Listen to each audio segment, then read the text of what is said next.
మన KTR sir KCR sir 10 ఏళ్లలో భారతదేశంలోనే తెలంగాణ రాష్ట్రాన్ని ఒక అద్భుతంగా సృష్టించారు, ఒక ఆదర్శ రాష్ట్రంగా తయారు చేసిండ్రు. ఐటీ ఇండస్ట్రీని అమెజాన్, గూగుల్, ఫేస్బుక్, యాపిల్ కంపెనీలను కూడా హైదరాబాద్ కు తీసుకొచ్చిండ్రు. హెడ్ ఆఫీసులను కూడా మన కేటీఆర్ సార్. ఇండియాలోనే బెస్ట్ ఐటీ మినిస్టర్ ఎవరు ఉన్నారంటే మన కేటీఆర్ సార్ ఉండే. అసలు ఇప్పుడు ఐటీ పరిశ్రమ పోసిపోయింది, హైదరాబాద్ అంతా కూడా సిటీ అంతా మార్చిపోయింది. తాగునీరు వస్తలేవు, కరెంట్ వస్తలేవు. ఈ దరిద్రం కాంగ్రెస్ వచ్చింది, మనకు నెత్తి మీద పెద్ద పీడ పడ్డది. ఈ కాంగ్రెస్ కు బుద్ధి చెప్పాలంటే, వాళ్ళకి బుద్ధి చెప్పాలంటే వాళ్ళు మోసం మాటలు చెప్పి 2000 పెట్టి 4000 ఇస్తాని మాయ మాటలు చెప్పి యువతకు 4000 వృత్తి ఇస్తాని, మన మహిళలకు 2500 ఇస్తాని అబద్ధాలు చెప్పి ప్రభుత్వంలోకి వచ్చారు.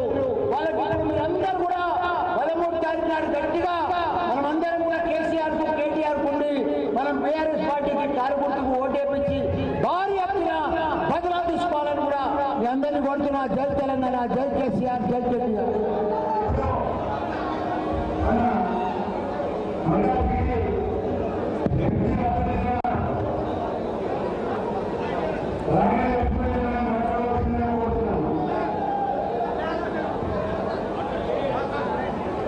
అందరికీ నమస్కారం తెలియజేసుకుంటూ జై తెలంగాణ, జై తెలంగాణ, జై తెలంగాణ, జై కేసీఆర్, జై కేసీఆర్, జై కేటీఆర్. మిత్రులారా అందరికీ నమస్కారం.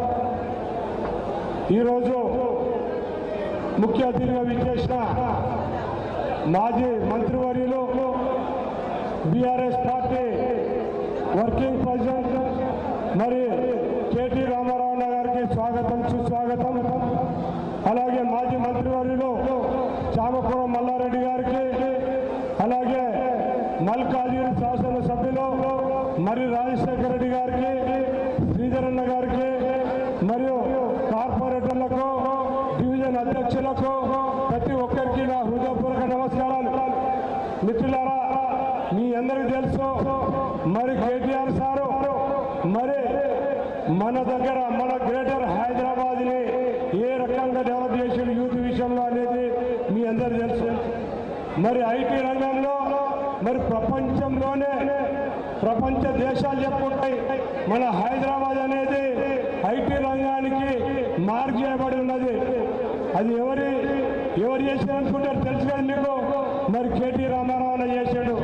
మరి కేటీఆర్ అన్న ఈ రోజున యువత గురించి 10 సంవత్సరాలలో హైదరాబాద్లో మరి మన ఐటీ డెవలప్మెంట్ ఎంత తెలుసు. ఐటీ జాబులలో మరి మన దేశం నుంచి వెళ్ళి అన్ని రాష్ట్రాల నుంచి వెళ్ళి